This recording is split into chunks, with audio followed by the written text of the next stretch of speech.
జగన్ గారి పరిపాలన నెంబర్ 1గా ఉంది. తెలుగుదేశం ఉండగా మన వైఎస్ఆర్ కార్యకర్తలను ఏడిపించేశారు. ఈ ఒరిగేట్లో 50 పెన్షన్లు తీసేశారు. మేము ఈ వైఎస్ఆర్ వాళ్ళ ఒక్క పెన్షన్ కూడా తీయకుండా అంతక్రితం తెలుగుదేశం ఉండగా 150 ఉండి 650 అయినాయి. ఇప్పుడు అంటే 400 పెన్షన్లు ఎగట్టే ఇచ్చాం. తెలుగుదేశం నాయకులు కూడా పెన్షన్ తీసుకుంటున్నారు, కార్యకర్తలు తీసుకుంటున్నారు. మా వైఎస్ఆర్ కార్యకర్తలు పెన్షన్లు ఆపేశారు, కేసులు పెట్టారు, ఎన్నో హింసించేశారు మమ్మల్ని. మేము అలాగే మా నాయకుడు ఇదిగో ఈయన అడ్డాల రమేష్ నాయుడు గారు అందరికీ ఉండాలి. కార్మూరి నాగేశ్వరరావు గారు అందరికీ పెన్షన్ నెంబర్ 1 అండి. కార్మూరి నాగేశ్వరరావు గారు ఉండాలి మాకు. కార్మూరి నాగేశ్వరరావు గారు కూడా ఎవరు పెన్షన్లో తీయొద్దు. అదే రకంగా రమేష్ నాయుడు గారు కూడా ఎవరైనా తీయొద్దు, మనం జగన్ గారు కూడా తీయొద్దు అన్నాడు. ఎంతమందికి ఇచ్చామంటే 400 పెన్షన్లు ఎగటే ఇచ్చాడు ఆయన రమేష్ నాయుడు గారు, అడ్డాల రమేష్ నాయుడు.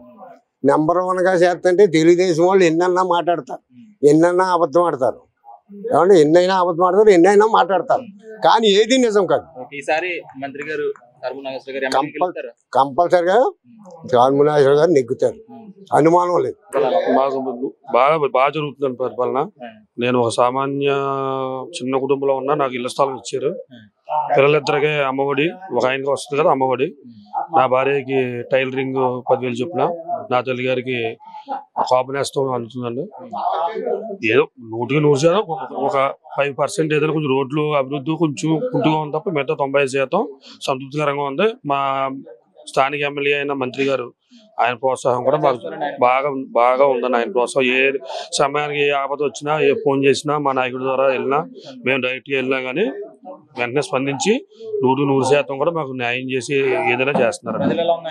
ప్రజల్లో కూడా బాగుందండి. ఆయనకి మళ్ళీ ఆయనే రావాలి, కార్మూరి రావాలి, మళ్ళీ మినిస్టర్ గా చూడాలని మేము కోరుకుంటున్నాం. మనం బీజేపీ పొత్తులు ఉన్నా సరే కార్మూరి గెలుపుని ఎవరో ఆపలేరు. ఇది తథ్యం అండి. మళ్ళీ జగన్ రావాలని మేము కోరుకుంటున్నాం. గవర్నమెంట్ అయితే చాలా బాగుందండి. నేను రీసెంట్గానే మా మదర్కి కంటి ఆపరేషన్ చేయించామండి ఎల్వి ప్రసాద్ గారి హాస్పిటల్లో. అదే ఆరోగ్యశ్రీ ద్వారా. అది కొంచెం కాంప్లికేటెడ్, ఎక్స్పెన్సివ్ అవుద్ది అని అన్నారు. అనుకోకుండా అది ఆరోగ్యశ్రీలో ఉంది కాబట్టి చేయించగలిగాను. యాక్చువల్లీ లాస్ట్ టైం మనం చేయడం కుదరలేదు. అలాగే చెప్పుకుంటూ పోతే మనకి ఇంకా ఉన్న పథకాలు ఎవరికెవరికి ఎంతవరకు లబ్ధి వస్తాయి అన్నది చాలా వరకు వెళ్ళినాయి, కానీ ఇంకా వెళ్ళినాయి కూడా ఉన్నాయని నా అభిప్రాయం. అయితే నాకు మొన్న ఆరోగ్యశ్రీలో ఉందన్న విషయం నాకు తెలియదు, హాస్పిటల్లో ఉందన్నారు. ఓకే, ఇక అది చేయించాం. అలాగే పరిపాలన బాగుందండి. మాకు పరిపాలన అంటే ఇది ప్రత్యేకించి ఒక పార్టీ పరంగా కాకుండా ఒక ఇండిపెండెంట్గా ఉన్న వాళ్ళు ఒక స్థాయిలో ఒక లెక్చరర్, ఒక ప్రిన్సిపాల్ స్టూడెంట్స్కి ఏ రకంగా అందరికీ ఒక ఈక్వల్ ఒక సీటర్స్ కింద పెట్టి ఒక క్లాస్ ఎలా చెప్తున్నారు, అలాగా ప్రతి ఒక్కరికి కూడా వాళ్ళని లేదండి, మొత్తం ఈక్వలెంట్గా వెళ్ళిపోతున్నాయి అందరికీ. ఎవరికి ఆపలేదు. మా ఊర్లో ఇప్పుడు నాగేశ్వరరావు గారి గురించి ఎప్పుడు పాజిటివ్గా ఉంది. ఆయన గురించి ఎప్పుడు గతంలో కూడా నెగిటివ్ లేదండి. ఆయన లాస్ట్ ఎమ్మెల్యే చేశారు కాంగ్రెస్ గవర్నమెంట్లో, ఇప్పుడు వైసీపీలో చేశారు. నెక్స్ట్ టైం ఆయనకి టికెట్ కేటాయించారు కాబట్టి ఖచ్చితంగా ఆయనకు వస్తుంది. ఖచ్చితంగా గెలుస్తారు. గవర్నమెంట్ వైసీపీ ఫామ్ అవుతుంది. ఇన్ని చేసాక కూడా ఇంకా చేయలే, ఇంకా అందరిదంటే ఇప్పుడు వాళ్ళు వాస్తవం చెప్పాలంటే కోవిడ్ టైంలో ఎవరు లేరు, అది లేరు. వాళ్ళకి ఎవరికి ఇక్కడ సొంత ఇళ్ళు లేవు. మిగతా పార్టీ నాయకులు పేర్లు చెప్పినా ఒకటి, చెప్పకపోయినా ఒకటి ఓకే. వాళ్ళు ఎప్పుడు వీకెండ్కి వచ్చినట్టు ఎలక్షన్స్ అప్పుడు ఇక్కడ రెంటెడ్ హౌస్లోకి వచ్చి ఎక్కడ ఇల్లు ఇవ్వకుండా కోర్టులో కేసు వేసేసి అమరావతిలో ఇల్లు ఇవ్వకూడదు, పేదలకు ఇల్లు ఇవ్వకూడదు అని చెప్పేసి సొంత ఇల్లు వాళ్ళకి లేవు కాబట్టి వీళ్ళకి కూడా ఉండకూడదు అన్నట్టుగా ఆపేసి చాలా ఇబ్బంది పెట్టారు. ఇప్పుడు ఏదో లక్కీగా అంత పని అయింది. అమరావతిలో కూడా అక్కడ పేదలు ఇల్లు పని అయినాయి, అన్నీ బాగానే ఉన్నాయండి ప్రస్తుతానికి. కొడుగూడు కూడా ప్రస్తుతానికి ఒక మిడిల్ క్లాస్ వాళ్ళు కావాల్సింది అది. మోడీ ఏర్పాటైనవి. కోవిడ్ అప్పుడు కొంచెం పోషకాలు అయ్యకపోతే ఇబ్బందులు అయ్యి ఉండి పిల్లలకు ఫ్యూచర్ బాగుంటుంది అని చెప్పేసి స్కూల్లో కూడా పెట్టిన మెనూ నెంబర్ 1 మెనూ అది. నిజంగా ఒక రిచెస్ట్ ఒక ఇంట్లో వాళ్ళ ప్రెగ్నెన్సీకి అయితే మనం ఒక ప్రైవేటు, ఒక హై క్లాస్, ఒక రిలయన్స్లోకి వాటిలోకి వెళ్ళి సూపర్ మార్కెట్లో ఏమైతే కొన్ని లిస్ట్ ఉంటుందో ఆ లిస్టు మనకు గవర్నమెంట్ అంగన్వాడీలో వాటిలో ఇస్తున్నారు.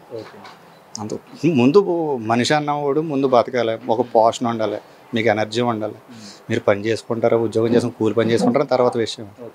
ముందు మనం బాగుండాలి, అది లేడీస్ బాగుండాలి. అది ఆరోగ్యపరంగా అయితే వీళ్ళది ఎప్పుడు నెంబర్ 1. అది ఇప్పుడు ఇంకా ఇంప్లిమెంట్ చేశారు. పిల్లలకైతే ఇంకా బాగుంది.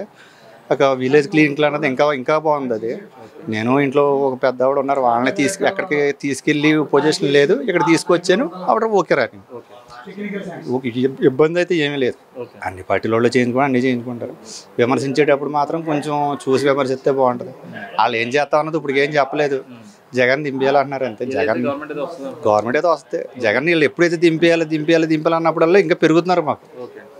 వైసీపీకి ఇప్పుడు మీరే చూసారు కదా, వాళ్ళ బయట పార్టీ వాళ్ళే పెరుగుతున్నారు. ఎందుకంటే దింపేయాలన్నప్పుడు వాళ్ళు కొంచెం ఇది వాళ్ళకే లబ్ధి వచ్చింది, లబ్ధి రాకపోతే పక్కోడికన్నా వస్తుంది కదా.